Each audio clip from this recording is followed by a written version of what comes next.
Dios les bendiga, hermanos. Estamos aquí una semana más, ¿verdad? Un nuevo domingo, día 9 de agosto, en el cual vamos a dar seguimiento a la clase de la semana pasada, ya que estamos cubriendo a Cristo en el Apocalipsis, unidad 4, y estamos en la lección 24, ¿verdad? Donde nos va a hablar acerca de los mensajes de Cristo a las iglesias. Ahora, esta es la segunda parte. La semana pasada cubrimos la primera parte. Esta es la segunda parte.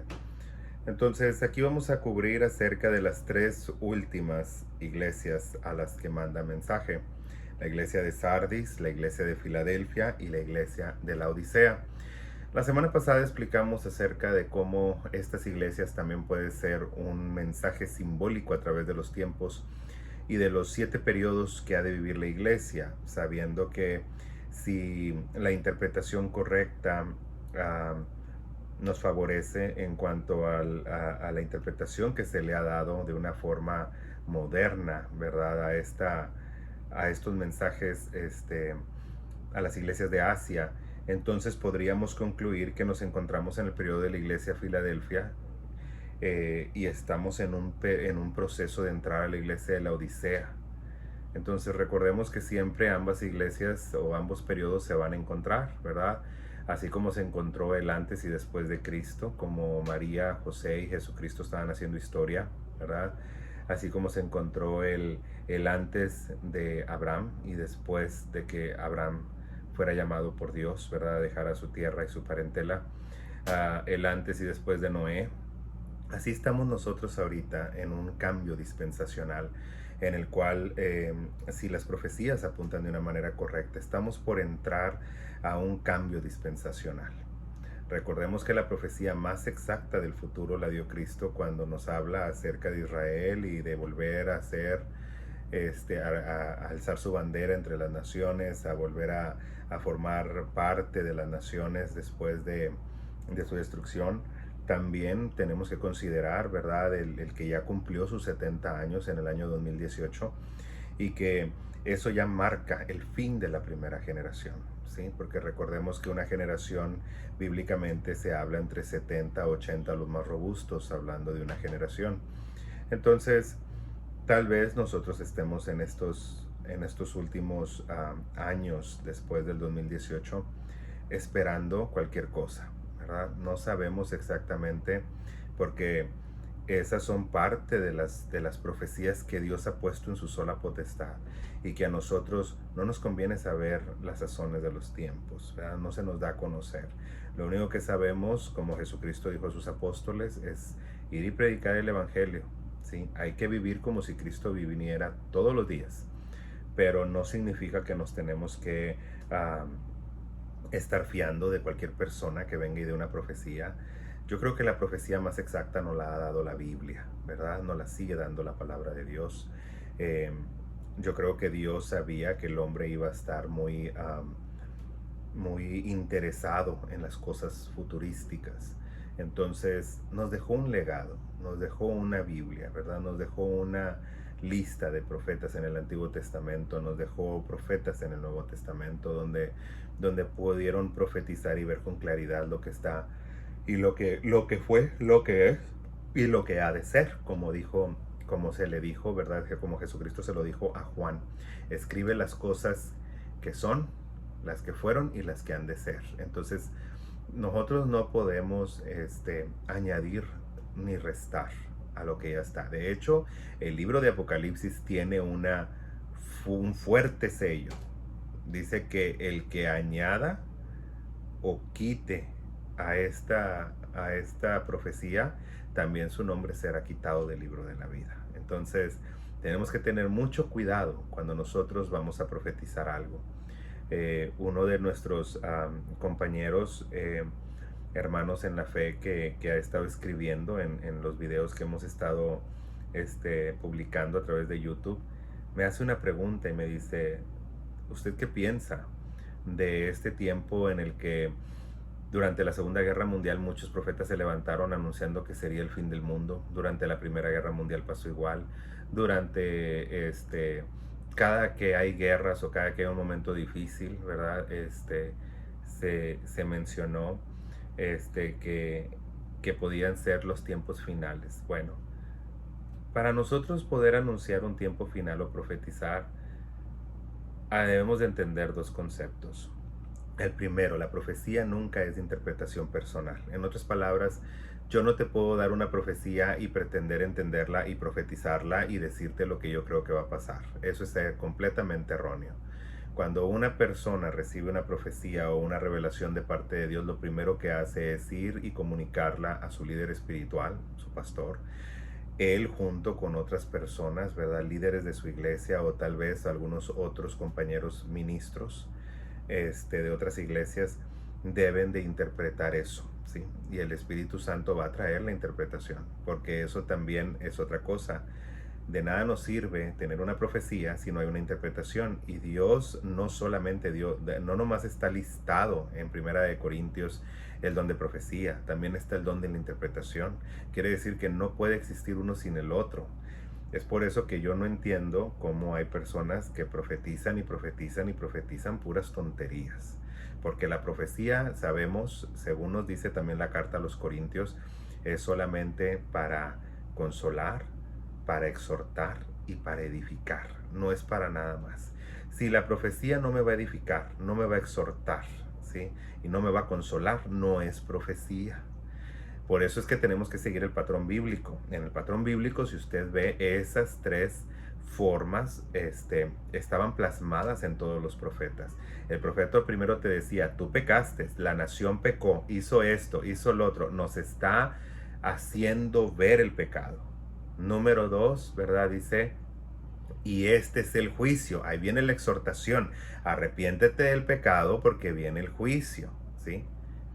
Posteriormente viene la consolación, ¿verdad? La cual nos dice, la consolación nos dice,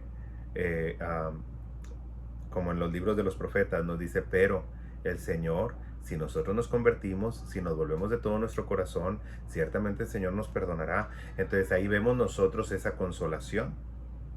Y por último, una vez que hayamos entendido el pecado, hayamos sido redarguidos del pecado por la profecía, hayamos entendido lo que viene, si nosotros no cambiamos nuestro parecer y somos exhortados, somos consolados, ahora ya fuimos edificados porque ahora ya crecimos en nuestra fe y no vamos a volver a pasar por lo mismo. Entonces, ese es el único fin de la profecía, porque de lo contrario, entonces no hay profecía y no existe.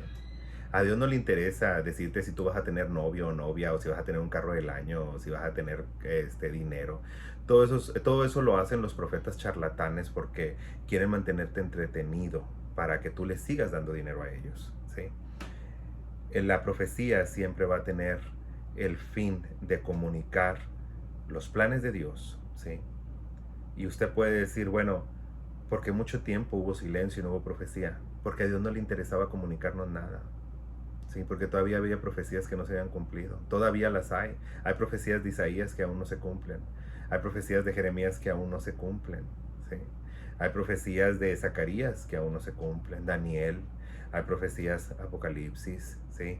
Hay profecías incluso que hizo Pablo, que apenas las estamos viendo cumplidas, que no sucedieron en su tiempo y apenas las estamos viendo. Cuando venga el fin vendrán tiempos peligrosos y habrá esto y esto y esto, y nos da toda una gama, toda una lista, y nosotros lo podemos ver que estamos entonces ubicándonos. Es que ese es el problema. Uno dice, es que viene un profeta y el profeta me habla de eventos futuros. El profeta no tiene más que estar interpretando lo que la Biblia ya dijo. Por ejemplo, te voy a dar un ejemplo como lo que te acabo de decir. Si de repente Pablo dice, has de saber que en los tiempos finales vendrán tiempos peligrosos. ¿Por qué? Porque la gente ya no querrá sufrir la sana doctrina, dejarán de tener temor a Dios, dejarán y se volverán a las fábulas y se volverán a esto. Cuando tú estudias y ves realmente lo que representa cada una de esas palabras, cuando tú ves lo que representa, qué es fábula, qué es por ejemplo, se volverán a las fábulas, se amontonarán maestros para hablar lo que cada quien quiere enseñar. Todas esas cosas tienen un significado profundo y no se han visto en todas las generaciones. Pero si se están viendo en esta generación, entonces ya me ubica, entonces ya estoy viviendo los tiempos finales que dice Pablo, porque yo ya lo estoy viendo. y esto no se ha visto nunca. ¿Sí? Se ha visto a lo mejor en otra generación de una manera más simulada, pero no ahorita. Es como si decimos ahorita, Jesús dice que va a haber terremotos, pues terremotos ha habido toda la vida. No, no, no. Tienes que entender, dejar de pensar porque otros te dicen lo que tú tengas que pensar. Tienes que estudiar. Como por ejemplo, si tú estudias, tú te vas a dar cuenta que desde la antigüedad, desde que existe un récord, hasta el año 1900 solamente había un solo huracán destructivo, un solo terremoto destructivo, ¿sí? Por año. Si tú ves desde 1900 hasta 1948 que Israel se volvió nación, te vas a dar cuenta que subió de 2 a 3 por año. Si tú te vas a 1940, desde 1948 hasta 1990 empezaron a suceder de 7 a 8 al año. Si tú te vas de 1990 al año 2018, tú te vas a dar cuenta que sucedían de 12 a 15 por año. Y tú te das cuenta que desde 2018 hasta ahorita estamos teniendo más de 25 a 35 por año. Entonces, ¿por qué de 1900 para atrás no había tantos? ¿Qué pasó? ¿Qué marcó en 1900? ¿Qué marcó en 1948? Israel, que empezó un desorden terrible a nivel global. Y que la Biblia nos dice que pusiéramos atención cuando Israel volviera a tomar su lugar entre las naciones. ¿Qué pasó en 1990 o en el 2018? Para que nosotros viéramos 1990, cuando empezaron a cambiar la tecnología, 2018, cuando empezó, ¿verdad? Cuando ya pasaron los 70 años de Israel, y que desde el 2018 para acá ha sido un estrago. 2020 mejor ni se lo digo porque usted lo está viviendo. Entonces, tenemos que analizar que las profecías, uno puede profetizar y puede decir, puede significar esto, puede que esté pasando porque ahorita está pasando esto. No. Tienes que poner atención a lo que la profecía está marcando, lo que está diciendo, y si se está cumpliendo en tu tiempo o no. Como por ejemplo, les voy a dar otro ejemplo. Hubo un problema muy grande el siglo pasado cuando Estados Unidos trató de sacar el seguro social y darle un número a la gente. La gente, como tenían el temor de Dios, lo primero que dijeron, esa es la marca de la bestia. Nos van a dar un número. Sin ese número no vamos a poder comprar ni vender. Sin ese número no vamos a poder hacer esto. Sin este número no vamos a poder hacer otro. Vemos nosotros que no fue así. Por eso ahora entendemos que el seguro social en realidad no era la marca de la bestia. Número uno, porque no va imprimido en nuestro cuerpo o no es parte de nuestro cuerpo, como sí lo es, ¿verdad? La marca, ya que nos habla Apocalipsis que estará en nuestra, que será como un front, o sea, como aquí en nuestra frente, y será también en nuestra mano. Entonces, y eso es solamente para imitar el juramento de Dios, ¿verdad? Cuando dice, estas palabras que yo te doy, tú las pondrás sobre los frontales, en medio de tus ojos, ¿verdad? Como frontales, y lo pondrás a tu mano derecha, las atarás a tu mano derecha. Entonces, Satanás nomás está tratando de imitar, ¿sí? Y puede ser algo simbólico, como no. Y por eso yo les decía, ¿cuál es la diferencia entre el seguro social del siglo pasado al chip de este año, de este siglo que quieren ahora iniciar? Bueno, pues tenemos que ver el resto de la profecía. La profecía me dice que una vez que yo acepte eso, entonces no voy a poder comprar ni vender, ni voy a poder socializar, no voy a poder hacer nada, porque para todo yo voy a necesitar esa marca. Ni siquiera voy a poder tener licencia para manejar nada, porque todo va a ir controlado en esa marca. Entonces, incluso mi dinero, mis gastos, mis pagos, todo lo que yo haga. Entonces, como no hemos tenido una tecnología así, no podemos decir que el chip ya que la marca de la bestia ya haya existido. Ahora tenemos que analizar si este chip en realidad va a hacer eso. Si este chip me dice no vas a poder comprar, vender ni hacer esto, bueno, entonces cabe la posibilidad de que sea la marca de la bestia. Pero si me dice no, este chip nada más es para algo médico, pues no hay ningún problema, porque en realidad no está cubriendo la profecía en su totalidad. Pero si sí lo es, y como sabemos que sí es el plan que quieren hacer, entonces pues ahí sí ya representa una amenaza, ¿sí? Entonces ¿A qué me refiero? Nosotros tenemos que entender la profecía, aplicarla y ver si en otro tiempo se cumplió o si no se ha cumplido o si se va a cumplir o si lo que yo estoy viendo en realidad es un cumplimiento profético. No, ahí es donde entran los que tienen don de profecía, los que tienen don de interpretación. Ellos son los que el Señor les revela para poder entender en qué tiempos estamos viviendo. ¿Sí? Pero créeme, Dios no va a molestarse, ni va a tomar, ¿verdad?, a un profeta para que te diga tonterías. Nomás piensa, Dios es un padre. Cuando tu hijo se porta bien, ¿hay necesidad de que le digas algo?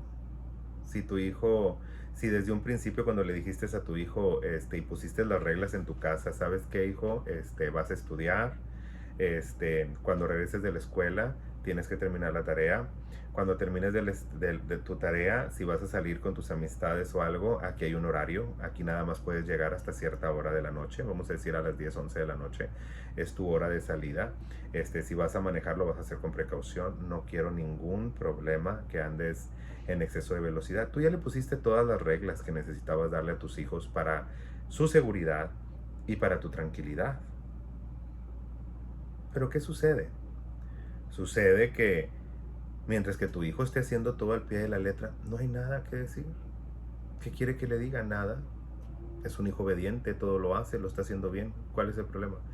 Ah, pero si hay una desobediencia, si mi hijo empezó a subirle la velocidad al carro y se pasó un alto y fue que ocasionó un accidente, si mi hijo en lugar de ir a la escuela se está yendo a otro lugar y me está echando mentiras, si mi hijo en lugar de llegar a las 10, 11 está llegándome a medianoche, a la 1 de la mañana, pues ahí entonces ahora sí me tengo que sentar, tengo que hablar con él y le tengo que advertir lo que viene en un futuro si él no cambia su proceder. ¿Profecía o no? Entonces, tenemos que entender cómo Dios opera y cómo Dios trabaja. Si Dios, mucha gente dice, es que a mí Dios nunca me dice nada, porque te portas bien, no tiene nada que decirte. ¿Qué quieres que te diga? Dios normalmente va a hablar cuando va a regañar, o cuando va a advertir que viene algo de importancia para la iglesia.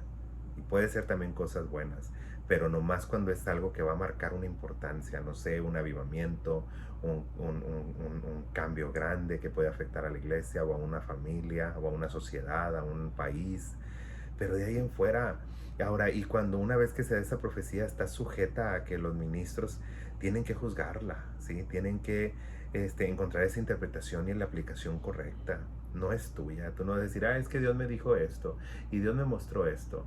Yo estoy anonadado con gente que ha ido al infierno.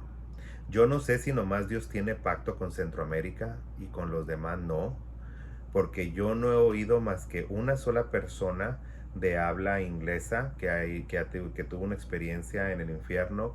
He oído 0 europeas, 0 de gente en Asia, una en el norte de África.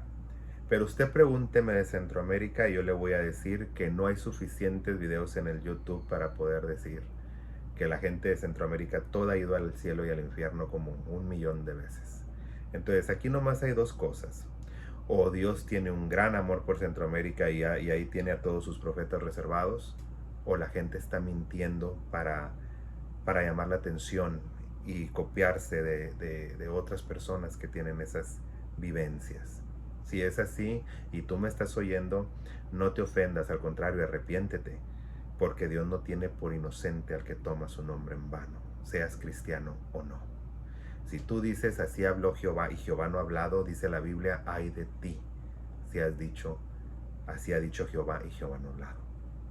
Luego te digo, cuidado, el profeta va a dar cuentas por cada palabra que salió de su boca. Así que tenle temor a Dios, ¿sí? Y deja las fábulas, porque esas sí son fábulas. Bien, bueno, pues la introducción, hemos dado la introducción. Ahora vamos a hablar acerca de las últimas 3 iglesias y de los mensajes que tienen para Jesucristo para ellas. Si nosotros vamos a tratar de entender lo que sucedía en ese tiempo, pero como les dije, vamos a irnos por la enseñanza, en lo cual podemos hacer un tipo de, ¿verdad? Que es una de las interpretaciones para aquellos que han tratado de discernir e interpretar las escrituras, saben que tienen que hacer uso de la hermenéutica. Y la hermenéutica nos da ciertas leyes, y una de ellas es el uso simbólico o el símil, o también se usa mucho, ¿verdad? Los tipos. Entonces, Sardis es un tipo de la iglesia reformada. Filadelfia es un tipo de la iglesia en la que estamos encontrándonos hoy, a la cual se le promete un arrebatamiento, por así decirlo. Y posteriormente estaríamos, ¿verdad?, en un cambio dispensacional con la Odisea, la cual será la iglesia apóstata que perecerá y que le costará su vida durante la tribulación para poder llegar a Cristo, ¿sí? Entonces el día de la salvación es hoy, hermano. Hoy no nos cuesta nada. Cristo ha pagado el precio. No esperemos a levantarnos un día o a estar en un momento incómodo en el cual nos demos cuenta que Cristo vino, arrebató su iglesia y todos los demás quedamos, ¿verdad?, atrás en la confusión, en los estragos, y sabiendo que si ese evento se cumplió, todo lo demás que viene también se va a cumplir. Y créame, nadie va a querer estar aquí después de Apocalipsis capítulo 4. Porque dice Jesucristo, habrá tribulación como no la ha habido nunca desde que existe gente en la tierra. Así que lo que Hitler hizo no es nada. Lo que hicieron los mongoles no es nada. Lo que han hecho el imperio romano no es nada. Lo que hizo el imperio asirio no es nada. Babilónico no es nada. Todo lo que hemos visto en la historia, las atrocidades, los genocidios, toda la destrucción, cómo se han ensañado y de las peores torturas y maneras de matar y de destruir a los seres humanos, dice Jesucristo, nada se compara con lo que van a vivir los que les toque vivir ese tiempo. Así que el día de salvación es hoy.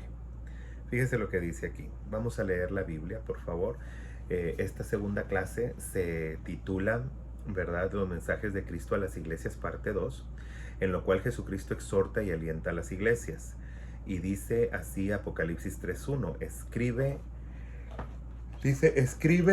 al ángel de la iglesia en Sardis, el que tiene los 7 espíritus de Dios y las 7 estrellas, dice esto: yo conozco tus obras, que tienen nombre de que vives y estás muerto. Sé vigilante y afirma las otras cosas que están por morir, porque no he hallado tus obras perfectas delante de Dios. Acuérdate pues de lo que has recibido y oído, guárdalo y arrepiéntete, pues si no velas vendré sobre ti como ladrón, y no sabrás a qué hora vendré sobre ti. Pero tienes unas pocas personas en Sardis que no han manchado sus vestiduras, y andan conmigo en vestiduras blancas, porque son dignas. El que venciere será vestido de vestiduras blancas, y no borraré mi nombre del libro de la vida, y confesaré su nombre delante de mi Padre, delante de los ángeles. El que tiene oído, oiga lo que el Espíritu dice a la iglesia. Si nosotros vamos a ver esto y lo vamos a comparar con la iglesia en el tiempo de la Reforma, nos tenemos que dar cuenta que en ese tiempo, ¿verdad?, se levantaron grandes hombres. La Reforma no fue solamente con Martín Lutero. Han de saber ustedes que no solamente, ¿verdad?, se hizo por medio de un solo personaje. Esto de la Reforma ya venía sucediendo desde mucho tiempo atrás, ¿verdad? Casi como unos 200 años antes de que Lutero tuviera éxito, ¿verdad? Empezaron maestros a levantarse. Siempre los hubo a través de la historia, gente que no estuvo de acuerdo. Recordemos, como les he dicho, hay que darle honra a quien honra merece, y tengo que reconocer que la Iglesia Católica, Apostólica y Romana hizo un gran trabajo al inicio, ¿verdad? Tal vez los primeros 100 años, erradicó muchas cosas, pero el problema con la iglesia es el poder. Nosotros lo vemos ahorita. Usted dele a un pastor solo todo el poder, que no tenga ancianos, que no tenga la iglesia ujieres, que no tenga consejeros, que la iglesia no tenga voto y que el pastor haga y deshaga como quiera, y usted se va a dar cuenta que usted tiene un monstruo. no tiene un pastor. Y si todo va y da el dinero a ellos en lugar de que se administre y que se les dé a ellos lo que es justo, porque claro, se les tiene que dar, el obrero es digno de su salario, pero también si es una iglesia grande, numerosa, pues se puede hacer mucho con esa iglesia grande, ¿verdad? Pueden hacerse muchas actividades, muchas ayudas, este, tener ministerios fuera de la iglesia que puedan aportar y ayudar, ¿verdad? Económicamente. Este, entonces, hay muchas cosas que se pueden hacer, pero cuando nosotros concentramos todo en una sola persona, creamos un monstruo, ¿sí? Nunca se le debe dar todo el poder a una persona. De hecho, hay un dicho que dice, ¿quieres conocer a alguien? Dale poder, dale dinero y lo vas a conocer. Y lamentablemente es el caso de muchos. No digo de todos, porque a mí nunca me ha gustado generalizar, porque yo he conocido pastores de iglesias muy grandes, en los cuales se le da el uso correcto al dinero, se tiene en cuenta, ¿verdad? A los consejeros, a los sugieres, a los diáconos, a los ancianos de la iglesia, y el pastor no toma decisiones solo. Esas son las iglesias más exitosas, ¿verdad? Porque es un conjunto de personas, como una comunidad en la cual todos, ¿verdad? Podemos tener voz y podemos las ideas de todos hacer que la iglesia crezca, y no nomás las ideas de una sola persona y su aferramiento, ¿verdad? De tener siempre la razón. Entonces, aquí eso es lo que sucede, que cuando hay un desorden, ¿verdad? Empiezan a suceder problemas, ¿verdad? Hubo una ocasión en la que Samuel, ¿verdad? El pueblo le empezó a decir, nosotros queremos un rey, nosotros queremos un rey. Y Samuel le decía, pero es que Jehová reina desde el cielo. Él es el rey, no hay otro rey en Israel, Él es el único rey. Nosotros queremos rey como las demás naciones. O sea, ellos estaban pidiendo, Dios no les cobraba nada más que el diezmo para que comieran los levitas. Pero estos no, estos aparte de pagar el diezmo, estaban diciendo queremos pagar impuestos, queremos tener un rey, mantenerlo, tenerlo ahí, que se lleve nuestras hijas, nuestras mujeres, porque es lo que los reyes hicieron. Sí, yo le puedo dar una lista grandísima donde los reyes escogían la mujer que querían, y si la mujer estaba comprometida mandaban matar a los maridos, si eran hijas se las llevaban, ni siquiera se casaban con ellas, las tenían nomás de concubinas. Y es un desorden, tener un rey es un desorden. Ahorita porque los tienen muy controlados a la mayoría de ellos y aún así hacen lo que quieren. Pero en aquel tiempo, cuando era una monarquía absoluta, era un desorden y muchos problemas para la nación. Porque todo lo que pasaba en la nación lo decidía una sola persona, en lugar de un parlamento, en lugar de de de, de tener, ¿verdad? Congreso, de tener senado. Todo lo hacía una sola persona. Entonces era una catástrofe. Si así con el Senado y teniendo miles de personas allá adentro tomando decisiones, hacen malas decisiones. Imagínese una sola persona.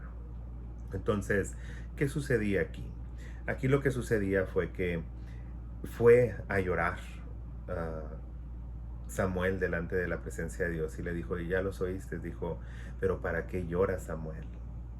Dios le decía, ¿para qué lloras? No te están desechando a ti, me están echando a mí para afuera. Y es lo que sucedió aquí. La iglesia fue tan fiel y tan buena para propagarse, y esa fidelidad siguió, adoptaron bien el edicto de tolerancia de Constantino y empezaron a cambiar las cosas para bien. Pero a la iglesia la corrompió el poder. Se le dio el poder a un solo papa, a un solo líder, ¿sí? Y que aunque tiene consejeros y todo, en él recae la última decisión. Y en el tiempo que yo le estoy hablando, en los tiempos de la Edad Media, ellos eran monarcas, eran como si fueran Dios en la tierra. Déjeme decirle qué títulos ostentaban y que todavía ostentan. Para empezar, la palabra vicarius, ¿sí? Que significa, era una palabra que usaba mucho el César. El César a veces salía a las guerras o a visitar a sus generales, ¿verdad? Que estaban al frente de la guerra para animarlos, ¿verdad? De que su rey estaba con ellos. Y ellos dejaban a un representante para que hablara delante del Senado por él. Y a ese se le decía vicarius. Y la palabra representaba que él, en ausencia del César, era el rey. estamos entendiendo, el nombre Vicarius que usa o ostenta el Papa nos está diciendo a todos: Jesucristo está delante del Padre, yo estoy aquí como su representante, entonces yo merezco toda la pleitesía, el honor, el respeto y la honra. ¿Sí? En otras palabras, si nos vamos al significado verdadero, yo invito a toda la gente para que lo lea, porque yo no voy a hablar algo que no sea estudiado y bien documentado, ¿verdad? Porque no me voy a poner en un lugar a que me llamen para decirme mentiroso. Pero la palabra vicario realmente lo que estaba dando a entender es: yo soy Dios en la tierra en lugar de Cristo. Eso es lo que estaba dando a entender. Si Jesucristo es Dios, porque el otro era nomás rey, pero si Jesucristo es Dios y está delante del Padre allá, entonces yo aquí en la tierra, yo soy Dios por Él. Y yo merezco que hagan lo mismo conmigo que harían con Él. Entonces por eso es que yo les digo que hay unos títulos muy ostentosos y muy escandalosos. El otro, ¿sí? El Santo Padre. En realidad no podemos llamar a Padre a nadie, dice la Escritura. Jesucristo dijo: no llames Padre a nadie, porque solamente hay un Padre, y es nuestro Padre Celestial. Él ya estaba profetizando lo que iban a hacer los católicos. También dice: no llames Maestro a nadie, porque solamente hay un Maestro, y es tu Mesías. Él estaba profetizando que los asiáticos tendrían líderes a los que llamarían Maestros Iluminados, ¿sí? Y por último también, ¿verdad? Dice que a nadie llamemos Cristo, o que a nadie llamemos porque nomás hay uno y es Él. Entonces también está hablando de que vendrían Cristos a través de la historia que engañarían a mucha gente. Entonces tenemos que tener ese cuidado y entender lo que se nos está diciendo, para que no haya una confusión. Entonces nosotros vemos todas estas cosas que han pasado a través de la historia de la iglesia, y en ese tiempo había mucho problema. Europa estaba casi en quiebra, ¿verdad? Había habido muchos problemas, especialmente en el ámbito de la salud, y había muchos problemas económicos, y la iglesia seguía explotando a la gente, como lo hacen hoy en día también las evangélicas, ¿verdad? Entonces explotaban a la gente, vendían indulgencias, hacían creer a la gente que sus padres estaban, o sus antepasados, o sus seres amados que habían muerto, estaban en un tipo de purgatorio donde se les tenía que hacer buenas obras para que ellos pudieran pasar a la siguiente vida, o sea, al cielo, llegar al cielo. Y muchas veces se creía que si el Papa, ¿verdad?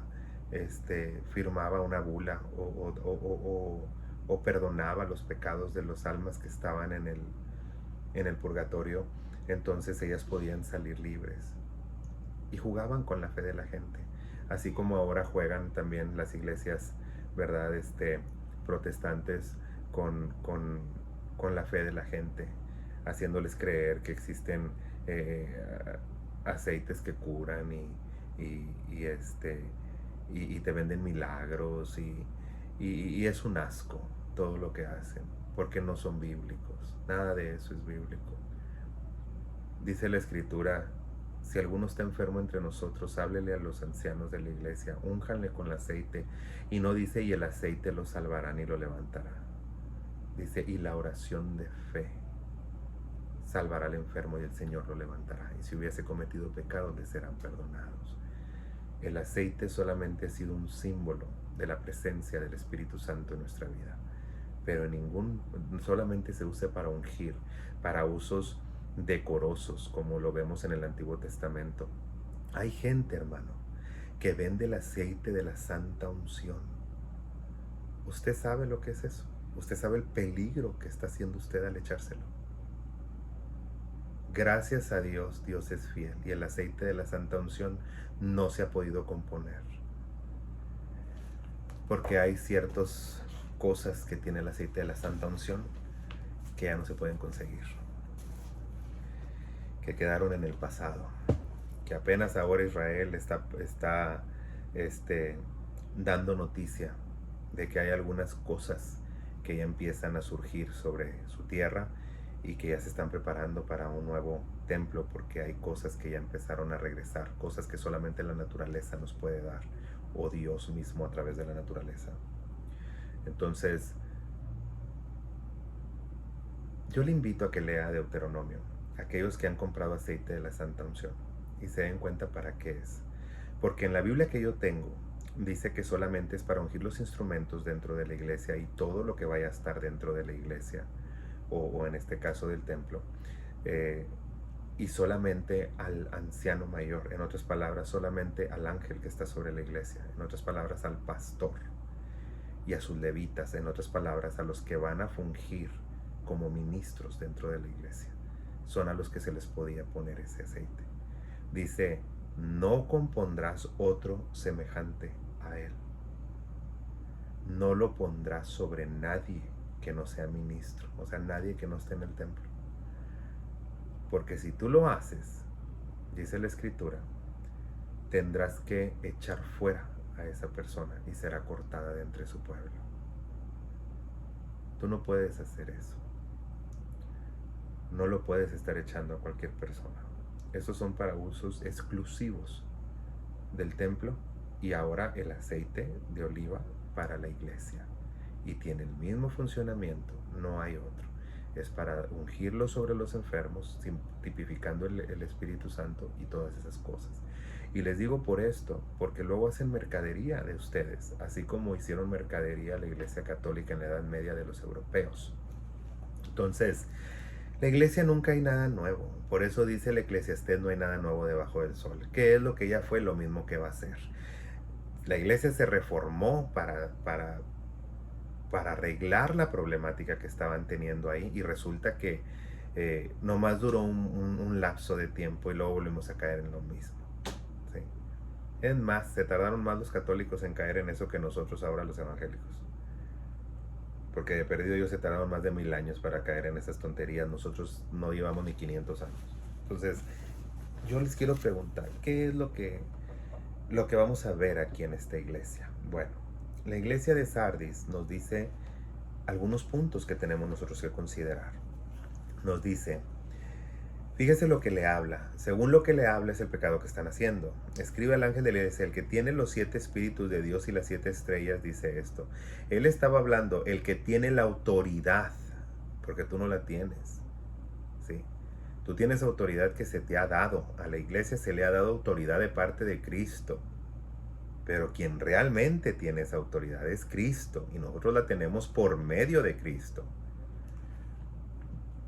Yo conozco tus obras y que tienen nombre de que vives, pero estás muerta. Ahí está la iglesia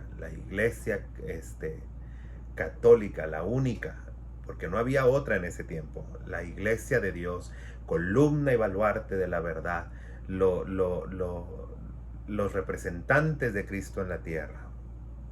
Pues qué vergüenza, porque eran todo eso y representaban tanto y tanta santidad, y era una porquería lo que estaban viviendo dentro de sus puertas. Y no es de sorprenderse, porque todos lo han hecho. Yo no estoy atacando a una iglesia en particular. Yo les puedo hablar del templo en el tiempo de Ezequiel, cuando Dios le dice, quiebra y tumba todas esas paredes, y mira lo que hacen esos mentirosos allá adentro, esos falsos. Y dice que cuando vio que adoraban a Tamuz, a cuadrúpedos, a animales, dentro del templo de Dios. Así que si usted piensa que esto es nuevo, o que la iglesia católica lo inventó, está cometiendo un error.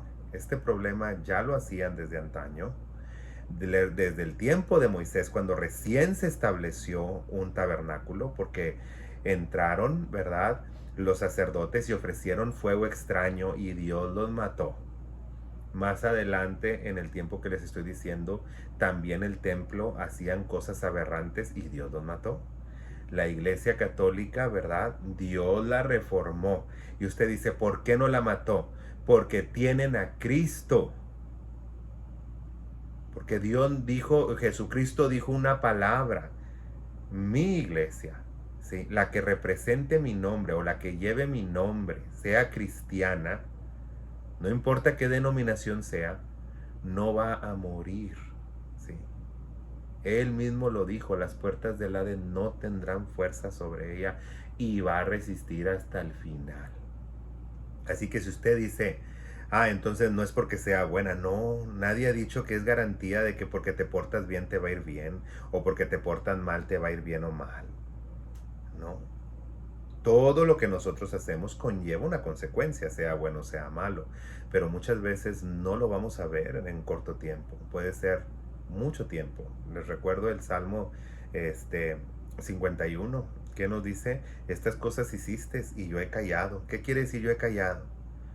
Pues te estoy dando tiempo a ver si te arrepientes, a ver si vas a cambiar, te voy a dar varios años, ¿sí? Aquí le está diciendo, sé valiente y afirma las cosas, le estaba dando oportunidad.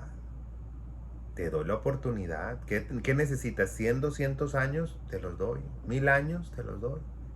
Hasta que yo regrese, te lo doy. Pero tarde o temprano el juicio va a llegar. ¿Sí? Muchos de los que ya duermen, ¿verdad? Ya compadecieron delante de Dios. Ya ellos ahorita ya están ahí. Porque dice la Escritura, está establecido que el hombre muera una sola vez y después el juicio.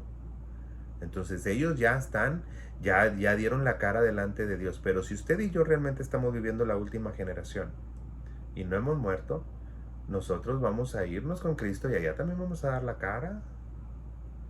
Aunque sea para galardones y para cosas buenas, otros para cosas malas, pero vamos a dar la cara delante de Dios. Nada se va a quedar aquí. Todo se va a llevar a cuenta. Por eso le estaba diciendo, sé vigilante y afirma las otras cosas que están por morir, porque no ha hallado tus obras perfectas. ¿Usted sabía que Jesucristo estuvo a punto de venir durante el tiempo de la Reforma?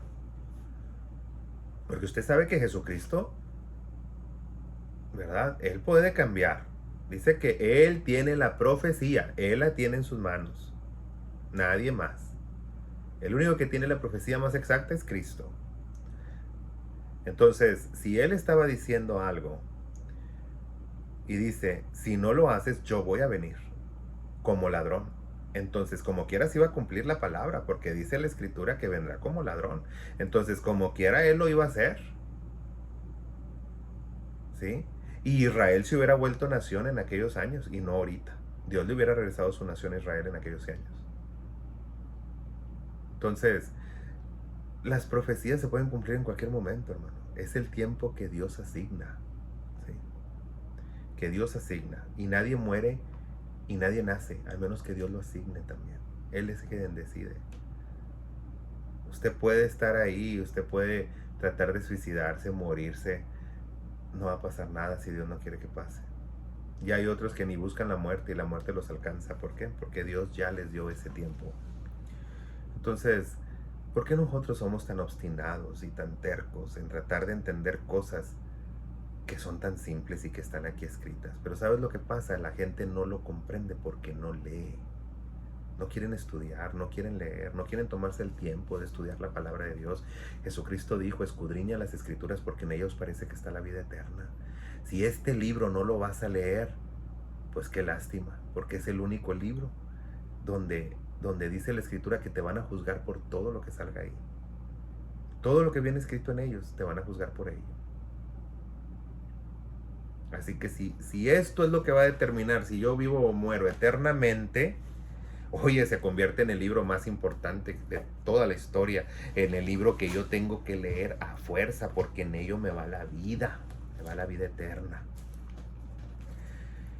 Pero pues bueno, ¿verdad? Eso se lo dejo a usted. Bien, nos dice más adelante, acuérdate pues de lo que has recibido y oído, y guárdalo y arrepiéntete, pues si no velas vendré sobre ti como ladrón, y no sabrás a qué hora habré de venir sobre ti. Pero tienes unas pocas personas. Ha habido unas pocas personas allí. Uno de ellos fue Lutero y tuvo éxito, ¿sí? Pero como él hubo varios grandes reformadores, gente que peleó y dio su vida. Y sabes que no lo hacían para destruir a la Iglesia Católica, ni siquiera para dividirla. Lo que ellos querían era ser oídos, que les dijeran, ¿por qué no podemos leer la Biblia? ¿Por qué no podemos tener acceso a las palabras de vida? ¿Por qué si se supone que tú eres un líder, un representante de Jesucristo, un líder de paz, de amor, de bondad, ¿por qué no ayudas a tu prójimo? ¿Por qué tú vives en un palacio enriquecido y todos los demás están muriendo de hambre y no les ayudas? ¿Por qué? Entonces ahí es donde empezamos a ver nosotros, ¿verdad? Este, estas diferencias que usted y yo ahora vemos entre diferentes denominaciones, ellos fueron los primeros que las empezaron a ver. Más que en aquel entonces no era tan fácil. No era tan fácil de decir, yo creo esto. Antes, si tú decías que tú creías algo diferente, te costaba el cuello. Entonces, aquí es lo que pasa, hermano. Entonces hubo varias personas, pero nos vamos a enfocar, ¿verdad?, en Lutero, que fue el que tuvo éxito y el que lo apoyaron los príncipes, ¿verdad?, de Europa, el que tradujo la Biblia, ¿verdad?, el que después, ¿verdad?, la primera libra impresa de Gutenberg, ha sido de gran bendición para todos. Dios ha sido bueno y Él nunca ha dejado, porque no porque seamos su iglesia nos va a dar por nuestro lado. Si tú y yo estamos haciendo algo mal con el conocimiento de Cristo, vamos a ser juzgados por ellos. Y este es un llamado también a todos los ministros que están abusando de sus iglesias, que están abusando de la economía de sus iglesias. Estas cosas hiciste y el Señor ha callado, pero Él te va a reprender y las va a poner delante de tus ojos. Y dice la Escritura, aprendan esto todos los que se olvidan de mí. No vaya a ser que yo enojado me voltee y los despedace y no haya quien los libre de mi mano. Entonces Dios está hablando y te está hablando a ti. Y fíjese lo que dice, la promesa que les da. El que venciere será vestido de vestiduras blancas, porque ya las vestiduras estaban manchadas. Tú puedes estar en una iglesia y las vestiduras están manchadas.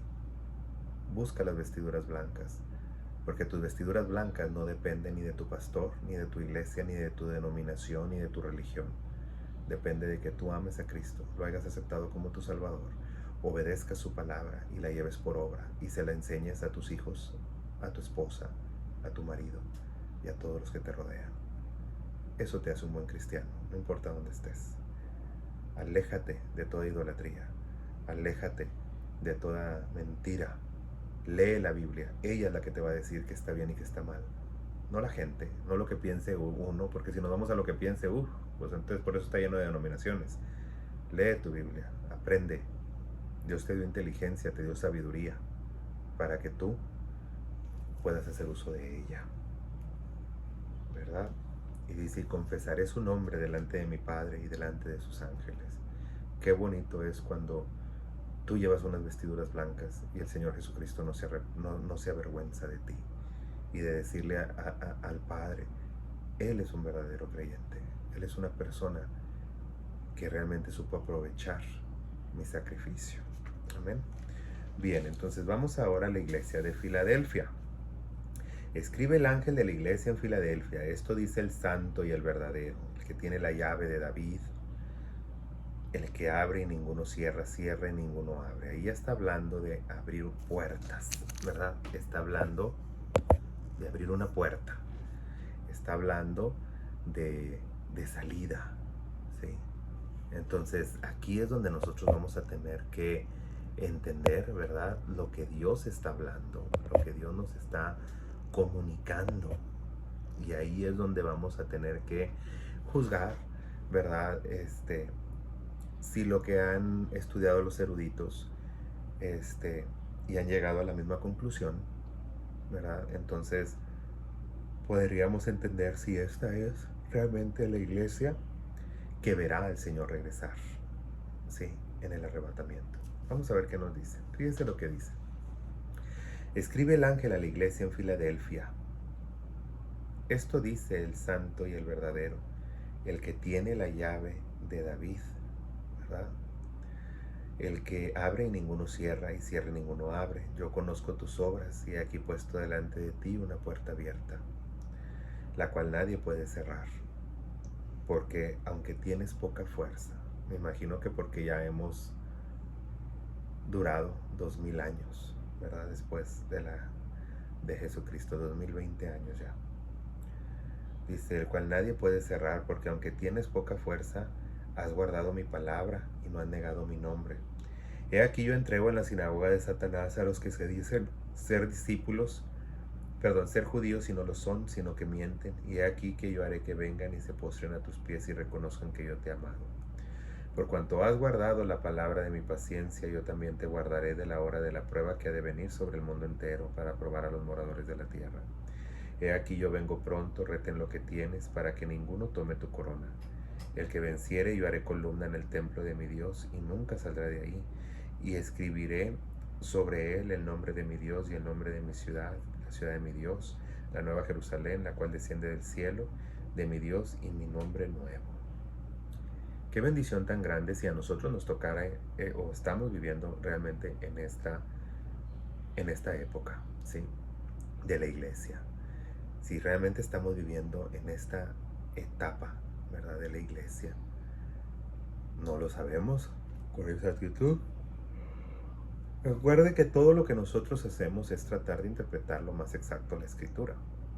Pero cuando muchos eruditos, ¿verdad? Estudiosos de la palabra, se juntan de diferentes naciones y concuerdan en algo, pues hay que poner atención, ¿verdad? Porque quiere decir que el Espíritu Santo también está ahí y también puede traer revelación, ¿verdad? Entonces aquí nos habla acerca de librarnos de algo, librarnos para no pasar por un momento de prueba. La palabra ahí es tribulación. ¿Sí? Más adelante le dice, yo vengo pronto, retén lo que tienes. Está hablando de que no pierdas esa fe. Quiere decir que esa fe estaría en juego y en peligro. Quiere decir que si estuviéramos viviendo en esta época, nuestra fe ahorita peligrara, estaría en juego, ¿sí? Mucha gente se estaría apartando del Señor, estaría perdiendo su fe. Y lo único que nos llama es, retén lo que tienes. Ya no te digo, muévete del lugar, haz esto, haz lo otro. No, tú retén lo que tú tienes. Si eso que te salvó, que fue Jesucristo, esa verdad que te contaron al principio, te salvó, cambió tu vida, cambió tu familia, no te deshagas de ello. Cree en ello hasta la muerte y muere por ello si es necesario. Porque ese tiempo ya viene, hermano. Porque ya viene el tiempo en el que la gente no querrá sufrir la sana doctrina. Ahorita no les puedes predicar a mucha gente la verdad porque les ofende, no les gusta.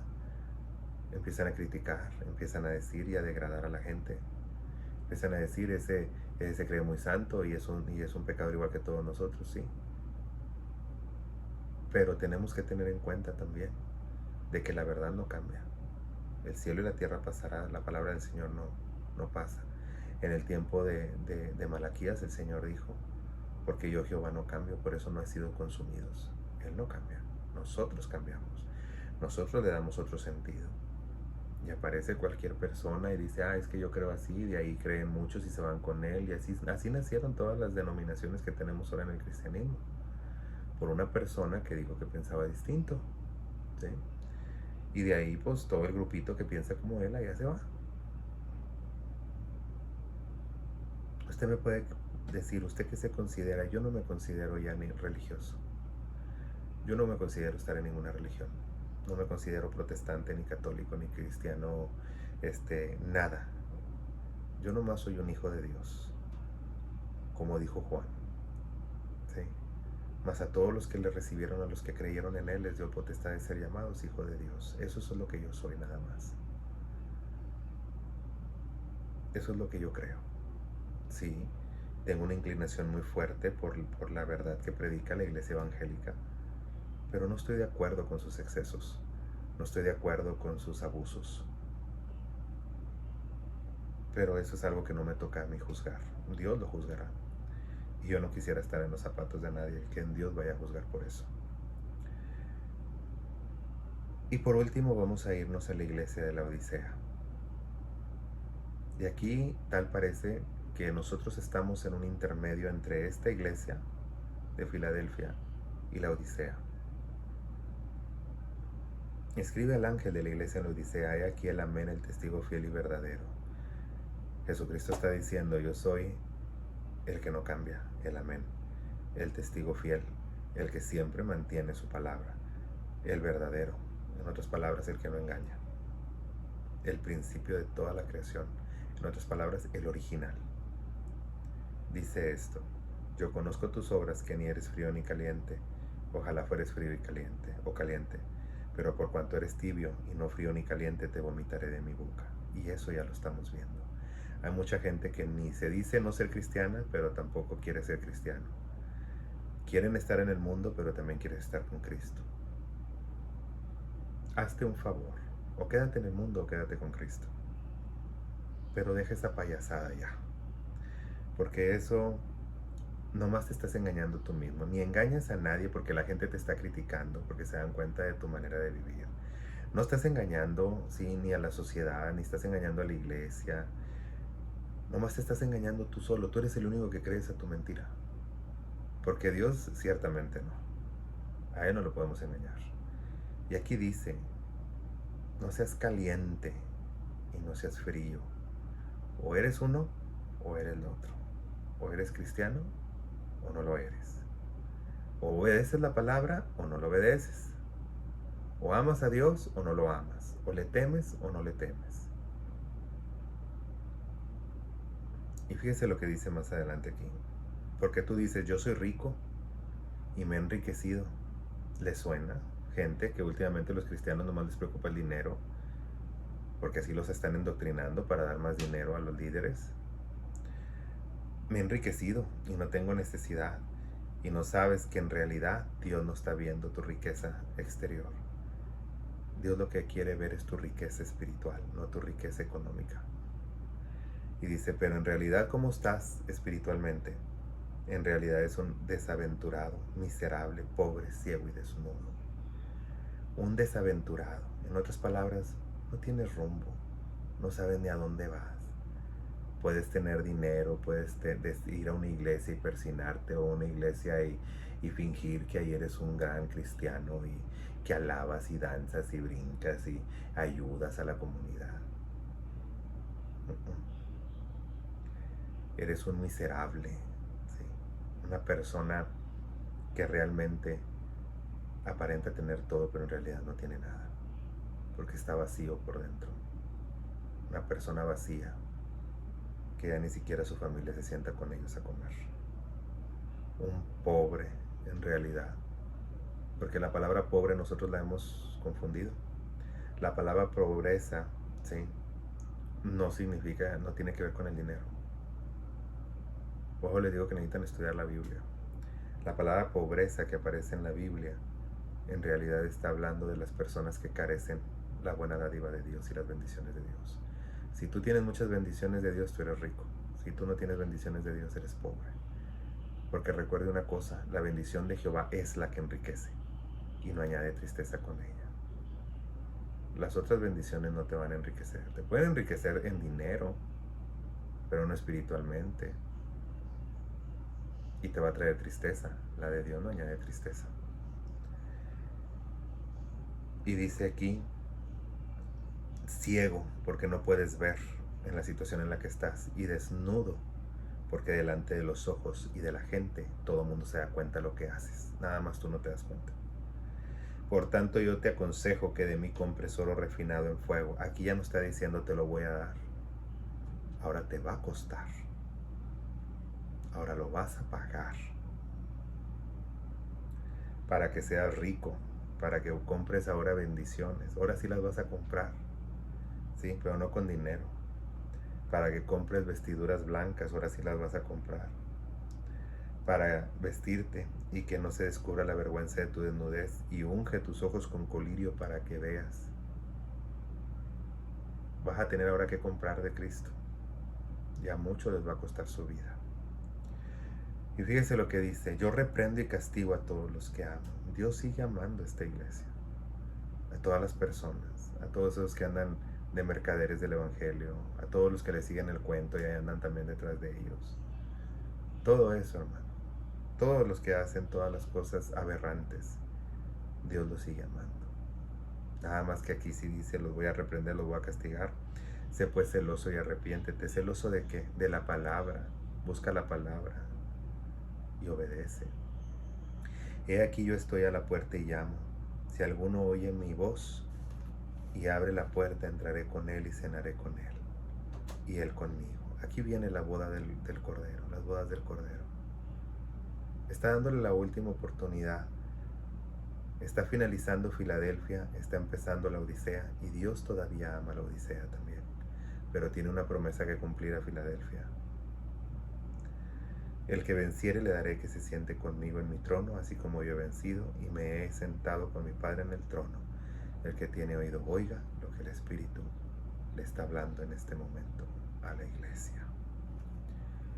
Después del capítulo 4, empieza el capítulo 4 y dice: después de esto miré aquí una puerta abierta en el cielo. Ahí está el arrebatamiento.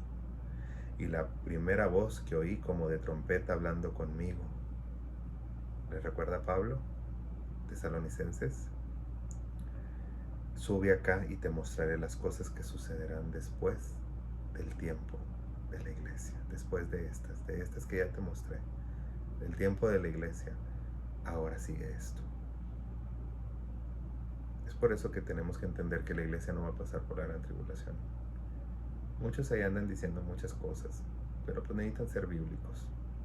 Muchos dicen, es que Jesucristo dijo, y después de la tribulación de muchos días, vendré a mi Padre por los escogidos. Pues sí, pero necesitas entender la Biblia y a quién se lo estaba diciendo. Aquí Juan está hablándole a la iglesia, a los otros le estaba hablando a los judíos.